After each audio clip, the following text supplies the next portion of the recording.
போயிட்டு வந்தோமே சந்தைக்கு. சந்தைக்கு போயிட்டு வரதுக்குள்ள அவ்வளோதான். ஸோ இதான் வாங்கிட்டு வந்திருக்கேன். என்னன்னு பார்க்கலாமா? எதுக்கே தான் நான் காமிச்சிருக்கேன்ல சந்தை.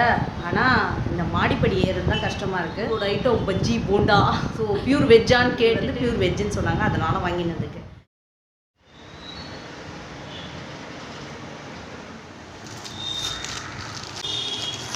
20 ரூபாய்க்கு இவ்வளோ தாங்க தராங்க.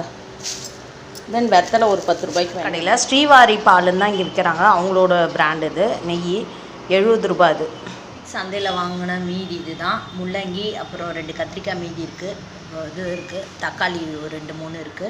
கொத்தரக்காய் 20 ரூபா. பச்சை பட்டாணி 30 ரூபா 1/4 கிலோ. பச்சை மிளகா 10 ரூபா. இது வந்து கருவேப்பிலை, கொத்தமல்லி, புதினா 20 ரூபா. தக்காளி வந்து கிலோ 10 ரூபா, 2 கிலோ வாங்கினேன். வெங்காயம் வந்து 1.5 கிலோ 50 ரூபா, 100 ரூபாய்க்கு வாங்கினேன் 3 கிலோ. அப்புறம் நெல்லிக்காய் வந்து 20 ரூபா. பாப்கார்ன் வந்து 10 ரூபா. இந்த கத்திரிக்காய் மைசூரில் கிடைக்கலாம், அந்த கத்திரிக்காய் இது 20 ரூபா. அண்ட் தென் காலிஃப்ளவர் வந்து 20 ரூபா. கருணக்கிழங்கு வந்து கிலோ வந்து 70 ரூபா சொன்னாங்க. ஸோ 1 கிலோ போட்டுட்டேன். அந்த அப்பளம் வந்து 40 ருபீஸ். வறுத்து பார்க்கணும் எப்படி இருக்குன்னு. கீரை 20 ரூபா. பீன்ஸ் 20 ரூபா.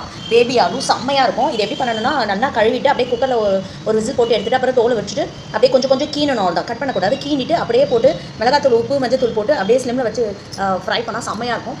இஞ்சி வந்து 20 ரூபா. ஸோ இந்த வெண்டைக்காய் வந்து 10 ரூபாய்க்கு போட்டா சொல்கிறேன் இல்லை, 10 ரூபாய்க்கு வெண்டைக்காய் வாங்கிக்கோங்க. நான் சரி கொடுத்துருங்கன்னு வாங்கிட்டு வந்தாங்க. வாங்கி வந்தேன் இந்த வார சந்தையில். இப்படி தான் ஏற கட்டிட்டுருக்கேன். இதில் கோஸ் கொஞ்சம் மீதி இருக்குது. இது நாளைக்கு செஞ்சிட போகிறேன். நெல்லிக்காய் வந்து கழுவிட்டு ஊறுகாய் போட்டு வைக்கணும். ஸோ அவரைக்காய் நாளைக்கு பண்ணலான்னு எடுத்து வச்சுருக்கேன். தக்காளி எல்லாமே நல்லா தான் இருக்குது. இதில் தான் வாங்கியிருக்கேன்னா வெங்காயமும் எல்லாமே நல்லா இருக்குது. நாளைக்கு வெயிலில் வச்சுக்கணும். ஒரு சந்தையில் இதெல்லாம் எவ்வளோ ரேட்டுன்னு சொல்கிறீங்களா? சந்தையை கவர் பண்ணியிருக்கேன். அந்த வீடியோ வந்து டேக் பண்ணுறேன், பார்த்து செக் பண்ணிக்கோங்க. Please subscribe and support to MGB life style and kitchen.